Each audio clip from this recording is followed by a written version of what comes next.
Spain secured their place in Russia after an unbeaten qualification phase, winning 9 of their 10 fixtures and conceding just 3 goals. With an average of 3.6 goals scored per match, Spain carried a considerable threat going forward. Julen Lopetegui has shown himself to be flexible in his tactical approach during World Cup qualification, with Spain using systems both with 3 and 4 at the back.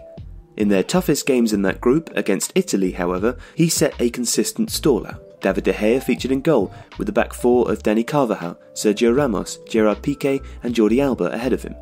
A 3-man midfield included Sergio Busquets, Andres Iniesta and Koke, but Thiago could well usurp the Atletico Madrid midfielder this summer.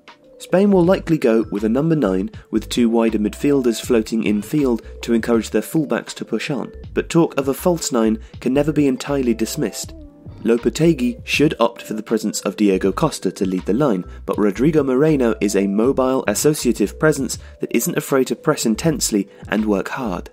When Spain are in possession, their fullbacks will push up to offer the real width, allowing for the likes of David Silva and Isco to check in field and look to collect the ball in the half spaces, or in between the lines. This is where their talented attacking midfielders will be at their most dangerous, with the ball at their feet and accelerating in pockets of space. If they can do that, opening play out to the wings for their fullbacks or sliding a pass in behind for the likes of Diego Costa or Rodrigo should be much easier. Aside from the centre-backs sitting in and Busquets deepest to link midfield and attack, things should be very fluid. Pressing high should be the first line of defence against strong opponents.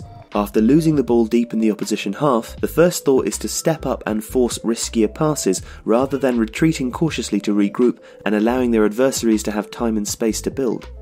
Spain's greatest strength is their array of midfield talent. Lopetegui has the likes of Sergio Busquets and Thiago to control play, with players such as Andres Iniesta, Isco, David Silva and Marco Asensio to add some cutting edge in and around the box. Koke and Saul arrive in Russia after a strong finish to the league with Atletico Madrid, with Lucas Vázquez offering width from the bench after his best season yet.